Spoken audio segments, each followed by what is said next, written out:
Shawn Dominguez pinatulan ng mga netizens sa buntis issue ni Kim Chiu. Ano nga ba ang katotohanan sa isyong ito?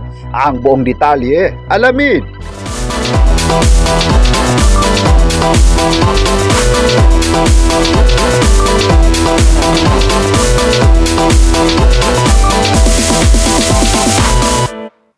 Bulgara na nga sa social media ang naging pagtanggol ni Shawn Dominguez kay Kim Chiu. Hindi pinahintulutan niya na manaig ang kumakalat na umano'y maling haka-haka tungkol sa kaibigan at It's Showtime co-host niyang si Kim Chiu. Nitong Lunes, August 3, 2026, usap-usapan sa social media ang isang TikTok video ni Kim kung saan sinasabing buntis umano ang actress. Sa video, makikita si Kim na bumaba ng sasakyan.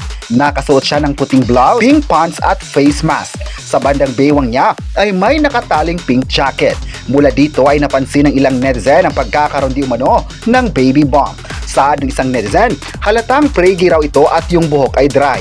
Hindi raw ito pwede sa salon dahil preggy ito at kitang-kita rin niya na may baby bump. Masabi niya raw ito dahil may 6 na anak na siya. May isang netizen naman ang nagpakilalang nurse na nagkomento na masabi niya ito na isang baby bump. Hindi ito inurungang sagutin ni Shawn upang itama ang umano'y maling haka-haka tungkol sa co-host. Hamon niya sa isang netizen, isauli na raw ito ang lisensya dahil siya mismo ang nagsabi na nito. Reply naman ng isang netizen kay Shawn, hindi ba raw ito in-inform ni Kim Chiu? Sarkastikong sagot naman ni Shawn, tinanong niya ang isang netizen kung sinabihan ba ito ni Kim Chiu. Pang-aasar pa sa kanya ng isa, tapos raw kung magre-reveal ng buntis si Kim Chiu. Si Shawn naman ang aalis ng It's Showtime. Sinabi din ng netizen na isa lang si Shawn sa palamuti ng programa. Sumunod naman ang netizen na sinabing ilan na raw ang anak niya, kaya alam niya kung buntis ang isang tao. Sana raw ay hindi na lang nag-comment si Shawn dahil si Kim Chiu nga ay tikong bibig sa issue. Dahil dito ay marami sa mga netizens ang nagkomento sa online. Ilan nga sa mga komento nito ay kung bakit pinatulan siya ng mga mimang netizens sa buntis issue nito. Sana raw ay tikong bibig ito dahil hindi naman siya ang nasa issue. Mas mabuti raw na hihintayin ang desisyon ni Kim Chiu kung ano nga ba ang katotohanan. May nagsabi naman na maganda na ipinagtanggol ni Shawn ang kanyang kasamahan sa It's Showtime dahil sobra na ang mga pinagsasabi ng tao sa Chinita Princess.